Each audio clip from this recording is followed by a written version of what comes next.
Thank you, Lord, for waking us up this morning, Lord, and you are here already, Father God. Holy Spirit, thank you for giving us our life today.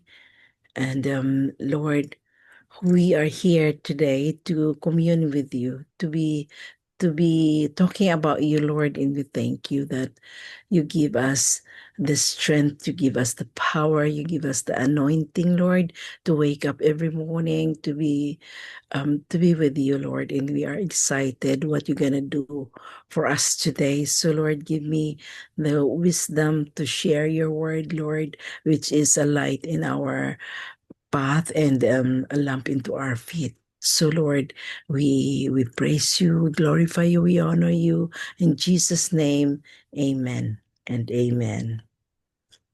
Amen. Okay, let me share my screen.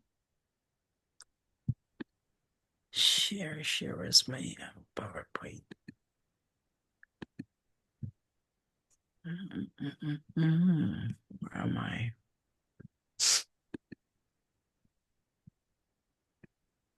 There you go. Thank you, Lord. Thank you. Okay. Where is it? Okay, today is the 20th of July. And let me short that one. Oh, I lost my PowerPoint. Where am I? Nakikita niyo yung screen? Opo. Okay, all right. Okay, the title of our sharing for today is Dependence on God's Presence by Oswald Chambers. And our passage from today is from Isaiah 40 verse 31. Babasahin ko lang ng buo ito kasi nakalagay dyan ay ano lang. Those who wait in the Lord shall walk in that faint. But I will read the whole thing. But those who walk in the Lord will renew their strength. They will soar on wings like eagles. They will run and not grow weary. They will walk and not faint. Hallelujah. This is the word of the Lord for today. Praise to you, Lord Jesus Christ. Let's go to the sharing. There is no thrill for us in walking, yet it is the test for all of our steady and enduring qualities. To walk and not faint is the highest stretch possible as a measure of strength. The word walk is used in the Bible to express the character of a person. John, looking for Jesus as he walked, said, "Behold the Lamb of God." That's in John chapter 1, verse 35 and 36. There is nothing abstract or obscure in the Bible. Everything is vivid and real. God does not say, "Be spiritual," but he says, "Walk before me." In Genesis 17, verse 1. We are in unhealthy condition, either physical or emotional. We always looks for thrills in life. In our physical life, this leads to our efforts to counterfeit the work of the Holy Spirit. In our emotional life, it leads to obsessions and to the destruction of our morality. In spiritual life, if we insist on pursuing only thrills, on mounting up with wings like eagles, it will result in the destruction of our spirituality. Having the reality of God's presence is not dependent on our being in particular circumstances or place, but it is only dependent on our determination to keep the Lord before us continually. Sa o ano nga naman 'di ba, minsan sabihin natin na God's presence is only in the church, God's presence is only kung every Sunday kung pupunta ka ng church. But sinabi dito ni Oswald Chambers is not only dependent but on our determination to keep the Lord before us continually. Kasi si Lord naman, di ba, ang promise niya, I will never leave you nor forsake you wherever you go, even in the end of the earth or of the world. So dati kasi yung mindset natin, oh, I have to go to church because God is there.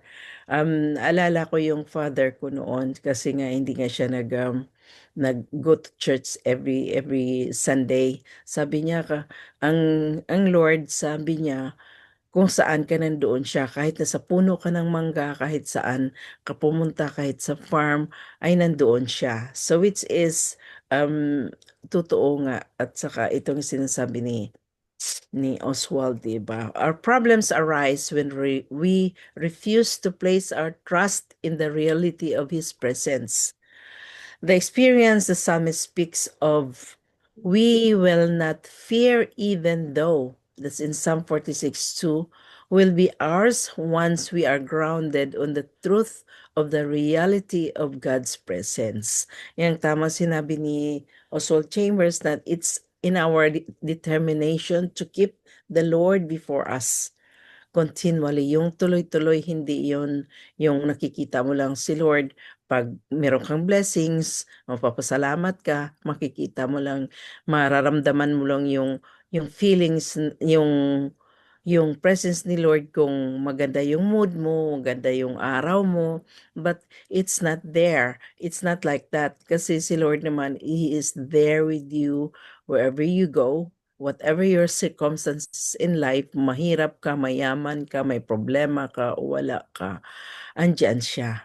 It's kasi tayong it's a human nature kasi when we say natin ano na the Lord is with us, yung feelings ang binabasihan natin. But then it's not like that. Kung ano ang nasa world ay opposite ang nangyayari because we are believers, we have faith. Ang faith naman kasi hindi yun na mararamdaman mo, makikita mo. Di ba ang sinabi, kagabi kahapon pa ni Ate Babes, doon sa, ni Oswald Chambers, sabi niya, we walk by faith, not by sight. Kaya God is always with us, is for us, and within us. So yun ang ano natin sa sarili natin, na God is always present. Not just a simple awareness of it, but an understanding of the reality, not it. Then we will exclaim, He has been here all the time. At critical moments of our lives, it is necessary to ask God for guidance, but it should be unnecessary to be constantly saying, Oh Lord, direct in this and in that. Of course, He will. And in fact, He is doing it already. Sa totoo nga naman, di ba, sa atin kasi, papunta pa lang tayo, siya ano na nandoon na siya Katulad ng, for example na lang sa every morning natin na 5 a.m., He is always here. Yung kanta, di ba? Yung the Holy Spirit is always here. So ano man yung katayuan natin sa buhay, ano man ang nangyayari sa atin, alam natin na every day meron tayong battle na inaano na ah tinatayuan. So stand still with the Lord because He is always there with us. Well, ang circumstances natin will change, but His love for us in His presence will not change. He will not go away or never wala siya sa presensya niya sa ano natin, sa buhay natin. And dito yung yung wisdom from Oswald. Am I learning how to use my Bible? The way to become complete for the Master's service is to be well soaked in the Bible. Some of us only exploit certain passages. Our Lord wants us to give us continuous instruction out of His Word. Continuous instructions turns hearers into disciples. So which is true naman kasi, um, yung human nature kasi na ano natin, yung naghahanap na lang tayo ng mga passages doon sa Bible, but not are we really reading our Bible every day. 'Di ba ang sabi na yung iba nga sabi, hindi ko naririnig si Lord, hindi ko alam yung mga instruction niya. Kasi lahat ng mga instruction ay nasa Bible. Lahat ng buhay natin, ang mga sagot sa mga kasagutan sa mga problema natin, sa circumstances natin, ay binigay na niya lahat. So yung presence niya ay andyan sa atin na kung you open your Bible every day, there is a change. There will be a change in your life na hindi mo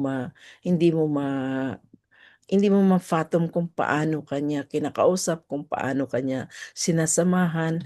Lahat ng mga problema mo ay andyan ang sagot. Kaya nga, dapat, di ba, yung mga problema natin, challenges natin, dapat meron tayong shield, di ba? Meron tayong armor. Meron tayong panlaban doon sa lahat ng mga challenges natin sa buhay, sa lahat ng walk o ang lakad natin sa araw-araw natin na habang nandito tayo sa mundo. So yung trust natin at saka yung faith natin na sa kanya, kinakausap natin siya. Kaya minsan naman kasi because of the ingay din ng world, hindi din natin siya maririnig. Kaya that's why we are here in the morning, 5 o'clock in the morning. I am so thankful and grateful of the daybreak kasi kahit na pupunta ka ako ng work or wala akong work, ay you wake up in the morning, first thing in the morning, siya yung kasama mo, siya yung kausap mo. At saka lahat ng mga ah, yung mga emotions mo minsan gumagaan at saka yung araw mo ay gumagaan kahit anong hirap, kahit anong challenges ay meron kang strength, 'di ba? Meron kang hindi mo ma-amaze ka lang sa araw mo. Lord, saan pumunta yung araw? Thank you kasi kahit ganito ka heavy yung work or ano man yung ang layo man ang pupuntahan mo at alam na alam mo na siya yung kasama mo. Hindi naman bed of roses lahat ng araw natin pero alam natin na siya ang kasama natin, na siya ang nagbibigay sa atin ng strength, na siya ang nag-iilaw sa atin daanan at wala na tayong mahihingi pa.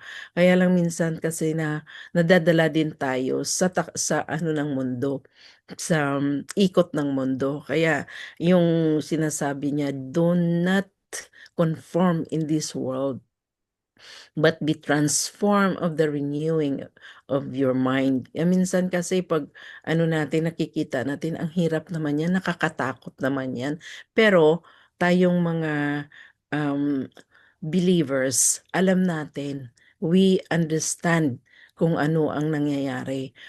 Meron tayong weapon. Anong ginagawa natin? We pray for mga calamities na, let's say for example, kami malalayo sa Pilipinas, we pray for the Philippines, lalong-lalo na pag may naririnig tayo ng mga baha or mga bagyo na darating or nag-worry tayo because of our loved ones back in the Philippines.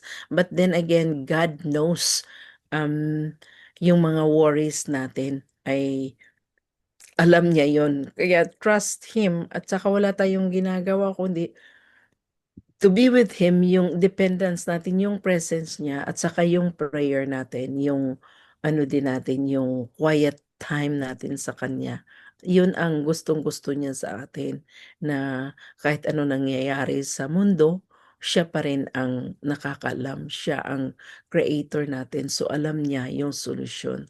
Masakit sa ano natin, mawala yung mga loved ones natin, may mga war here, war there na kahit malapit na sa atin or andyan na yung mga challenges sa araw-araw natin na buhay. Sinabi doon kanina, physical, emotional, at saka spiritual. Yung kalaban natin kasi hindi physical hindi spiritual, lalong-lalo na spiritual ngayon sa mundong ito, yun ang kalaban natin. So anong ginagawa natin? We're here every day. We're here every day. Each and every one of us, pinapatibay yung faith natin. through sa mga experiences natin sa buhay, sa mga testimony natin, how God loves us. So, hindi tayo mawala ng pag-asa. And then, sabihin natin minsan, tahimik, wala tayong naririnig sa kay Lord. Kung saan na hindi natin siya naririnig, hindi natin siya nararamdaman, doon niya tayo kine-carry, doon niya tayo um, doon niya tayo kinakarga. Hindi natin makikita, hindi natin mararamdaman, but He is always there with us. So, dito nagtatapos yung ano ni Oswald Chambers, napaka-powerful kasi 'di ba, dependence on God's presence. Hindi lang sa circumstances natin sa buhay, kundi um, yung yung buhay pa natin na haharapin. We don't know what can happen tomorrow, but we know that God holds our tomorrows. Praise God, hallelujah. We thank you, Lord Jesus. Amen and amen. Back to you, Pastor Rory.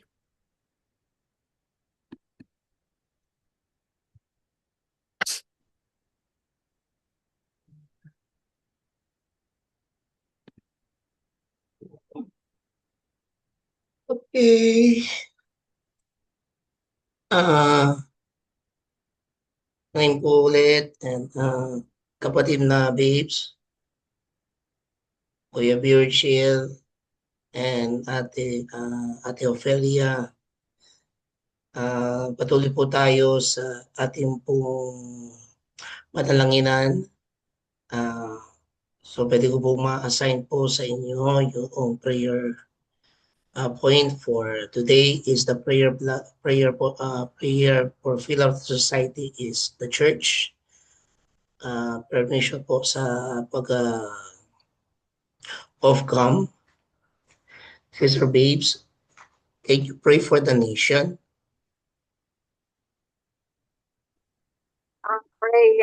Praise report muna po. Sige po. Sige, kapatid na Babes, go for the praise and report. Sige po, wala muna po ang camera. As of now, nasa hospital pa rin si husband. Nasa isolated room siya, pero but praise God, lahat ng mga test niya, normal naman except sa viral na, which is parang COVID na yun kasi mataas yung infection niya. Then kinuhaan din siya ng liquid sa back head niya dahil nagkukos ng headache niya.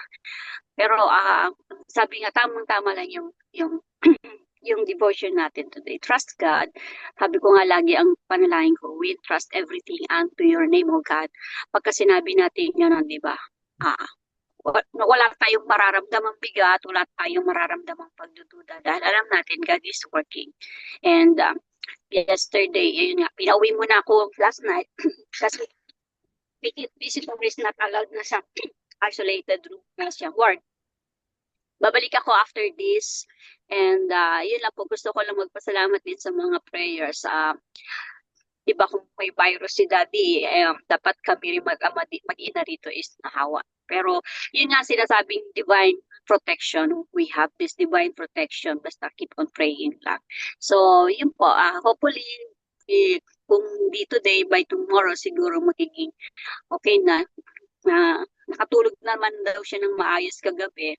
And wala na siyang fever. After 11 days, wala na siyang fever. So, praise God. Talagang God is good pa rin. So, we really thank God for that. Yun lang po. Sige po, Pastor, mamaya mag-pray po. Salamat. Amen. Praise be to God. And then sa nation po si kapatid na babes, Kuya Virgil, pwedeng kayo po mag-pray sa mga kapatid nating nasa akbaning ng karamdaman. So pakisama po si Brother Joe, asawa po ni kapatid na babes. Okay po. Salamat. And then Ate Ophelia, can you pray for the church and the ministry? Opo. Okay, so mga kapatid, let us begin in prayers. Permission po for for the for the video. Sige po. Let us start. Magsisimula po tayo kay kapatid na Tips hanggang po kay Ate Ophelia.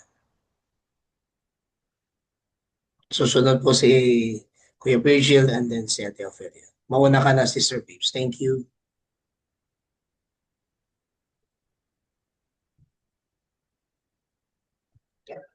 Malakas po ba? And okay naman yan. Okay na sa akin. Sige. Let's pray po. Almighty God, our dear Lord, our Savior, our provider, our protector, our peace. We're praying for our nation, for our government, and for the whole world. Lord God, we really thank you dahil itong mundong ito, it belongs to you. So anuman po yung mga nangyayari at mangyayari pa, we should not doubt it, we should not fear about it because we know your plans for everyone. But then, Father, sa tawag po ng mga sa tawag ng mga kadiliman sa nakaikot, Panginoon, trying na mag-penetrate sa bawat isa sa mga katauhan na alam niyang madadala niya, Panginoon. Hindi siya tumitigil, but then we are not also stopping praying because we know that you're not stopping 24 hours kang nagtatrabaho for everyone, oh Lord God.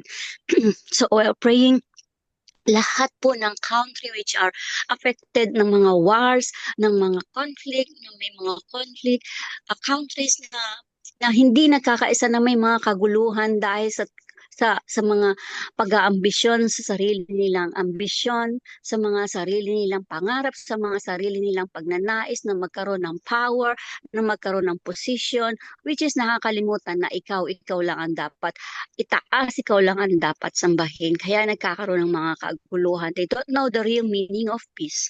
So Father, we are praying for those people na nadadamay, sa mga bata, sa mga anak, sa mga magulang na nadadamay, sa mga lalo na yung mga may mga pamilya na walang ginagawa kundi gusto lang mabuhay ng maayos, gusto lang mabuhay ng mapayapa, gusto lang din magtrabaho ng maayos para sa kanilang pamilya, lalo na po yung mga nakahiwalay sa pamilya nila. And Lord, we are really feel sorry about them. Lalo na po kami mga nasa iba't ibang lugar, nasa iba't ibang bansa na merong mga pamilya sa Pilipinas, Panginoon, nararamdaman din namin ang kanilang hirap, nararamdaman din namin ang kanilang pangangailangan, lalo na po kung merong mga karamdaman at merong mga kalungkutang nangyayari, merong nawawala sa pamilya, na bigla-bigla nadadamay sa galit ng mundo, nadadamay sa kasamaan na binubuhos ng kaaway. But then God, hindi po ito magwawagi, Lord. Magsasawa din ng kalaban dahil alam namin yung angel nyo ay nagkaalat din sa mundo para protektahan ang bawat isa. So Lord, again, we're praying na entrusting everything unto your hands. Nakikita po namin kung paano nyo hinahawakan ng mundo, umiikot ito at nakikita ninyo ang kilos ng bawat isa. Especially sa amin sa Pilipinas, may mga pinagdadaanan ng mga kababayan namin, may bagyo, halong-halo pati ang sa politika, nagkakaroon ng mga sariling mga agenda para sa kanila, Lord God. We are praying na i-check ninyo ang kanilang motive. Give them the wisdom na nanggagaling sa banal na espiritu. Give them yung para sa mga decision na gagawin nila is not for themselves, but for the whole country, Lord God. Nakikita po namin napakayaman ng Pilipinas sa agrikultura, sa mga angkin nitong pagpapala ng kagaling sa inyo. Kaya nagkakaroon ng mga tukso sa mga nakapwesto para kami nito. Maisip po sana nila na ang mga pagpapalang ito ay para sa amin. Para sa aming mga nito na binibiyayaan ninyo para mabuhay kami ng masagana, ma-develop namin yung bansang Pilipinas. Maliit pero kilala ito dahil sa taglay nitong kayamanang dagat, kayamanang sa agrikultura at sa mga kabutihang puso ng bawat Pilipino. So Lord, we are praying for our President na sa dami ng nakaikot na problema, mga yes, na kanyang tinatahak, Panginoon. Bigyan niyo siya ng sapat na kalakasan at sapat na pag-iisip na upang makaharap dito ng maayos. Pati na rin po sa mga kababayan namin na may pinagdadaanan, maraming pinagdadaanan sa buong Pilipinas, Panginoon. Merong mga naaaksidente, merong biglang nababaril, merong biglang nasasaksak. Nakakalungkot, Panginoon. Pero, Lord, bilang pinapanalangin namin ang kaligtasan at ang proteksyon ng regalo sa inyo, O Lord God. Lalo na po ang mga pamilya namin na nandoon. Lord, we thank you because we have this opportunity na inailalapit namin sa inyo ang bansang Pilipinas, ang mga bansang merong mga problema, ang buong mundo na alam namin na nakikita ninyo at nakikita namin na nararamdaman kung paano po kayo kumikilos at inihahanda ang bawat isa sa paparoonan namin sa dahong roon kung saan sabi nga po namin, wala nang igaganda kundi yung makasama namin kayo at the end. So Father, we thank you. We bless your name because you are blessing us also. Make us your servant as your children. We thank you, God. We praise you and we lift your name on high. And this I pray in the mighty name of Jesus. Amen. Amen and amen. Amen. Let's pray. Our most gracious, our Holy Father who art in heaven, we know that you are listening to us. O Lord Jesus, we love you.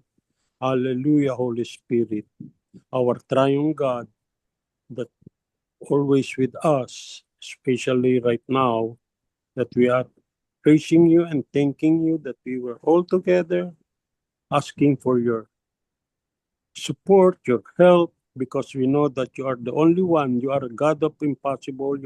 Everything is possible to you, O Lord.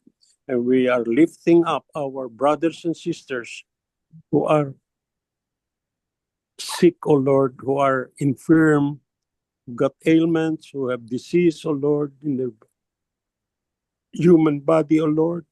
Help each and every one of them. You know who they are, O Lord. You know those people who are sick with cancer. Destroy, by the name of Jesus Christ, destroy those cells that are converting to be a cancer, O Lord, that they may be able to withstand the pain and the hardship that they have, O Lord. Likewise with those with backache, arthritis, O Lord, headache, Lord Jesus, we pray in the name of Jesus that all these infirmities will be gone, O Lord, especially our brother Joe, O Lord. We are thankful for him, thankful to you, O Lord, that you are a working God to us, O Lord. You have given him the strength and the help that he needs, O Lord. Thank you for giving him the love and care that you have for him. Lord, bless also Babes, she is the one taking care of Joe, Lord. Give them strength and all the good help that they need. Also, we thank you, O Lord, for our brothers and sisters who are still seeking your healing power, O Lord. Those with the high blood pressure, those with the problem with their stomach, O Lord, with those ulcer, with those chronic kidney disease, with those with liver disease, O Lord. We bind them out, O Lord, and we declare, and through the name of Jesus Christ, and by the power of the Holy Spirit, we cast them out right now, O Lord, that they may be able to withstand all this hardship that they are having, O Lord. Lord Jesus Christ, we pray for Pastor Cow, O Lord, that we are thankful that you have regained his strength. He has regained his consciousness, O Lord, that you are a working God to us, O Lord. All your children, you are taking care of them, O Lord. We are praying also. I'm praying right now to all our sisters who are here in Daybreak. Pastor Giannaline, Sister Babes, Sister Pelia, and Brother Rory, Pastor Rory, and all other uh, members that we do not have right now, O Lord. Especially bless Sister Rona with us also, and also those other who are attending, maybe like what you need. Today is Sunday, and they are now in the churches, O Lord, praising you and thanking you. Lord, we come again, begging you and admonishing you and beseeching you that you will heal each and every one of our brothers and sisters who are sick, O Lord. We know and we trust and we have faith in you that all these things will be surpassed by your understanding, by your love to us, O Lord.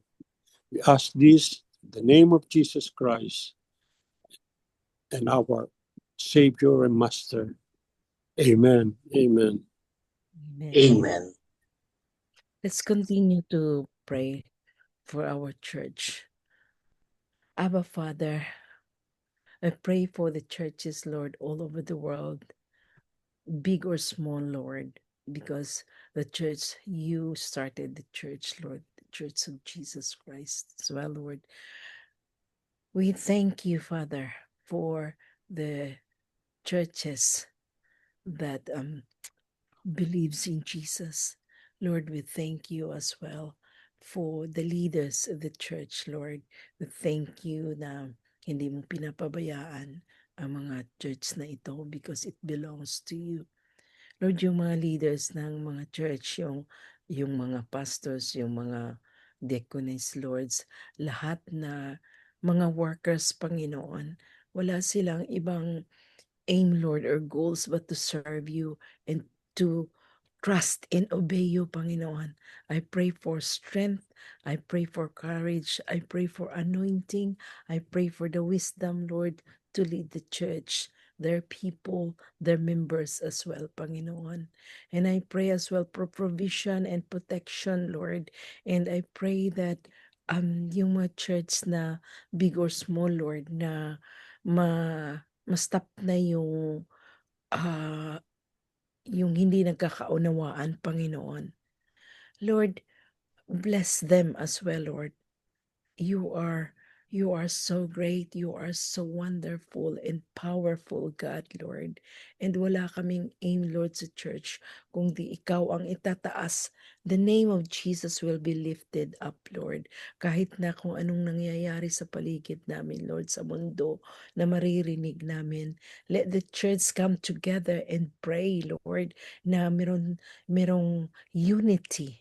Hindi yung watak-watak, Panginoon, ng church. Because you bless it, Lord. The church will come together to glorify your name, to lift up Jesus' name, to go forward with the Jesus agenda. Lord, thank you as well sa mga missionaries, sa mga evangelists, Panginoon, sa mga teachers, Panginoon, sa mga prophets mo na ginagamit, Panginoon, para lumiwanag ang mundo, magbibigay ng salt and light in this world, Lord, na lalong dumidilim. The world becoming darker and darker, Lord, but your people, your chosen people, Lord, will be the light in this world. Lord, will be the salt because we belong to you, Panginoon. And I know na hindi mo kami papabayaan, hindi mo kami iiwan, Lord, yung churches mo. So we thank you as well, Lord, sa mga gawain na natapos na yung mga services ng mga churches, Lord, na natatapos na, and you bless those na mga gawain na hindi pa, Panginoon, sa araw na ito. We pray as well for these Sunday services, whichever churches that we belong, Lord. We pray for blessing. We pray for your grace, Panginoon, for your mercy, for your anointing, Lord, sa mga tao na mag-a-attend at ay yung mga gagamitin mo, Lord, sa service ngayong araw na ito. And Lord, we thank you as well na hindi mo pinapabayaan, that your presence is always there in all the churches in this world, Lord. Nandoon ka kahit malayo ko sa kami sa isa't isa, Panginoon, kung anong katipon-tipon din yung church na ina-attendan namin, Lord. The anointing is there in the name of Jesus. So Lord, continue to bless us as your church, Lord. This is the church of Jesus. Lord, continue to anoint us, continue to give us the wisdom that we need. Whatever we need, you will provide, Lord, because that is your promise. Lord, we thank you for Psalm 23 that you are our God shepherd. Lord, we thank you for Psalm 91 na binigay mo sa amin as a protection. And thank you for your word, Lord, na ginagamit namin araw-araw sa pamumuhay namin, Lord, to fight our battle here on earth. And Jesus said, don't let your heart be troubled. I have overcome the world. And thank you, Lord Jesus. In Jesus' name I pray. Amen and amen. Amen. And aming Diyos na makapangyarihan po sa lahat, patuloy ka namin pinapasalamatan at pinaparangalan. Salamat po, Panginoon, sa patagumpay na iyong pagkilos sa aming kalagitnaan. Salamat po, Panginoon, sa mensahe na iyong ipinakaloob sa amin. Salamat sa buhay ni Ate Ophelia na iyong ginamit upang may pahayag ang iyong buhay na salita. Pagpalain mo siya, Panginoon, tutuloy na bigyan mo siya ng kalakasan, ang katalinuhan na nanggagaling sa inyo, upang ito, O Diyos, ay gamitin upang mapatuloy na mapurihan at maparangalan. Sa kanyang pagtatrabaho, O Diyos, laging ang gabay mo, laging ang inyong pagkilos ang siyang kanyang madadama.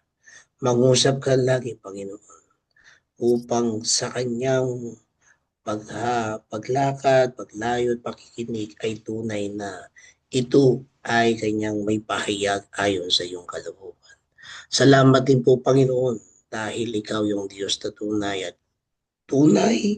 ganap, at ang katotohanan ay nasa iyo. Salamat po, Panginoon, sa kagalingan at kalakasan na iyong ginagawa sa buhay ni Kuya Virgil. Salamat po, Panginoon, tanggalin mo yung pagkaasim ng kanyang sikmura. Tanggalin mo, Panginoon, yung nararanasan niya sa kanyang ngalangala. In Jesus' name, Lord God, we speak for healing sa kanyang pangangatuwang physical. Ganun din po, Panginoon, dalangin din po namin patuloy na kayo ang siyang kumilos sa buhay ni kapatid na Babes.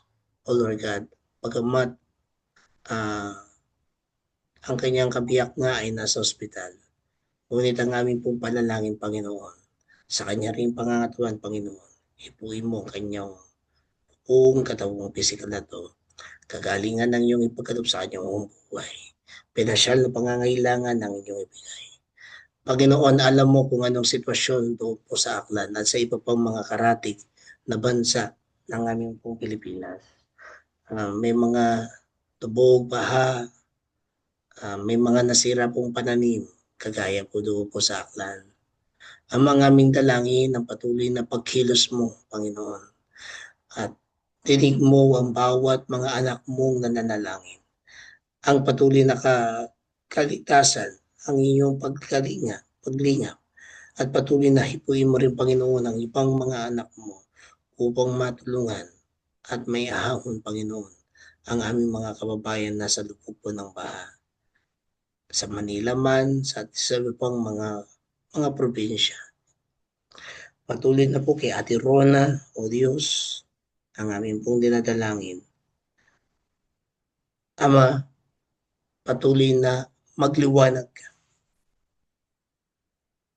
At sa iyong pagpapakita ng iyong liwanag sa buhay ni Ate Rona, sa iyong gagamitin upang ang inyong banal na salita sa mga taong nakakasalamuha, kaibigan man, kamag-anak, o hindi. Ang aming pong panalangin ng Diyos, katulad ng iyong pinapakita, na isang liwanag at mga bundok na kanyang manginaakyat ay matagumpay niyang aakyatin kasi ikaw yung kanyang kasama. Bigyan mo siya ng lakas, bigyan mo siya ng talino upang siya, Panginoon, ay magamit ayon sa iyong kalooban. Maraming pong salamat po, O Diyos. Kaya sa iyo ang papuri, parangal, sa matamis na pangalan ng aming Diyos na buhay at banal.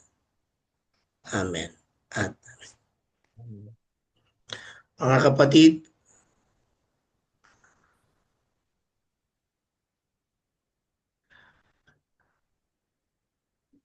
okay. Bago po akong mayroon pong sinabi po si Pastor Jeneline, please include in prayer the list of GMC churches planning in 2010 until 2000 to 2030, and that all the committed plan and church, there will be respected target area within 5 years with fulfill. Yes po. Sige. Tanggapin po natin ngayon ang pagpapala ng Diyos Ama, Anak, at Espiritu Santo. Tataglayin natin ng kanyang banal na pangalan at ang pangalan ng Diyos na buhay na kailanman na hindi nagbabago noon, ngayon at kailanman, ang ating Panginoong Kristo. At ang pagkilos ng Santong Espiritu sa ating pong buhay na siya yung gumagalaw at mananagumpay sa atin. Sapagkat siya ating katuwang, umaakay, nag-uusap sa atin sa tuwing tayo ay tumatayo para mapurihan, malwalatihan ang Ama, Anak, at ang Espiritu Santo. Ang lahat ng mga anak ng Diyos magsabi ng Amen. Amen. Amen. Amen, amen, amen. Maraming pong salamat mga kapatid. So tomorrow po si Tivida ang maglilid po sa atin. And then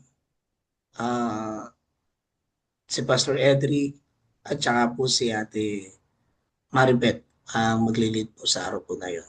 So maraming pong salamat. Bago po tayo